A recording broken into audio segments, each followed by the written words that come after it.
Now, Norway is a very well-organised country, but you're here to talk about international collaboration and looking at policies for getting cancer care implemented. What have you got to say about international collaboration? What are the key points? Well, particularly in the policy area, it's so important with international collaboration because policies are often implemented on a national level. So in order to gain experience with the impact and how acceptable they are, it's really important to be able to share across countries. What sorts of policies concerning cancer have proved to be winners? Well, there are number one ones in the area of nutrition.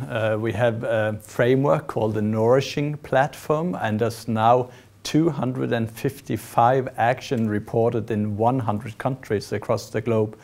For instance, in Mexico, they implemented a tax on soft drinks, showing that it is possible to reduce the consumption of soft drinks based on increasing cost. Similar experience from Norway. Right, so you've got some evidence already that you really can implement changes in diet. Right. And there's other examples. For example, in Europe, there's a big network set up how to reduce the impact of marketing of unhealthy food and drinks to children. So there's like 25 countries involved now in how to best implement different regulations. Now there's a lot of resistance to that, isn't there? Because you're talking about large global corporations and a weight of public opinion that says we don't want to be told what to eat. Right, but when it comes to children, parents and others say it is acceptable. But it is true, it is resistance from the industry, and it's important to be very clear what should the policies be. And also it is an international issue because the corporate industries are multinational. They can move to another country, broadcast their advertising across borders. So it has to be agreement across countries. Okay, so how can you implement such policies in countries outside Scandinavia, do you think?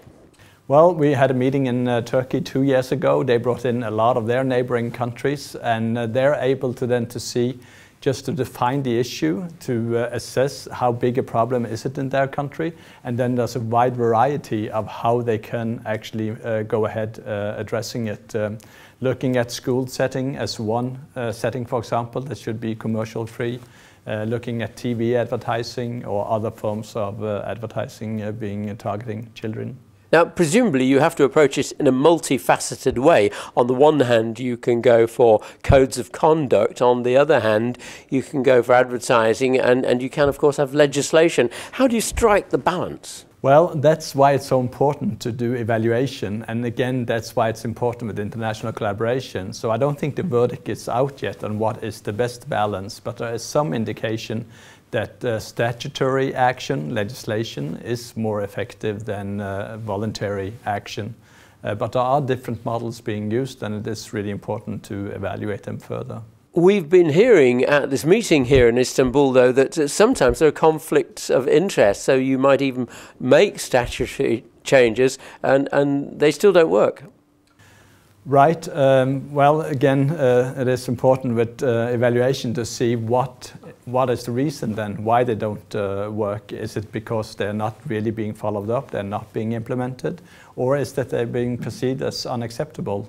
In Denmark, they introduced a tax on fat content in food.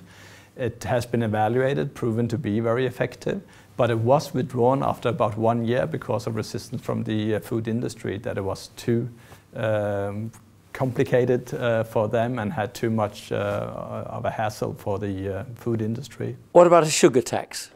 Sugar tax has been implemented in different places. In Mexico, we see that it is now being implemented, and there's a nice international collaboration between the Public Health Institute in Mexico and a food science group at the North Carolina University in the US, and also an international advisory board. In Norway, we do have sugar tax that have been implemented on soft drinks. We see that consumption has gone down substantially since it got introduced. Now, if you're going to implement changes, you need to be able to prove that they work. So how do you get evidence of effectiveness?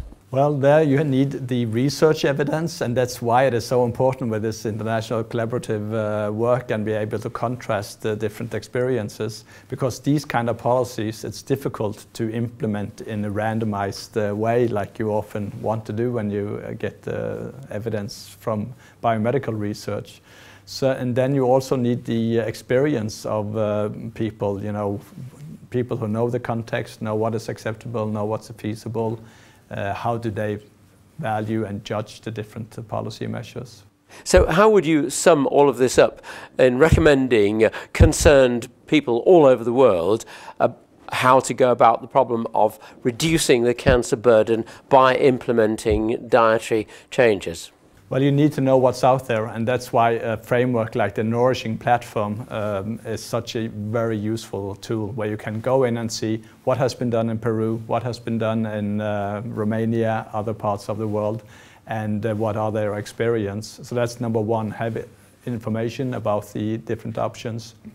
Second, it's important to see that some of these measures has to be on an international basis, because the issue is international. So it's important then to have the framework and agreement between countries, like you have, for example, on the strategies for non-communicable diseases promoted by WHO.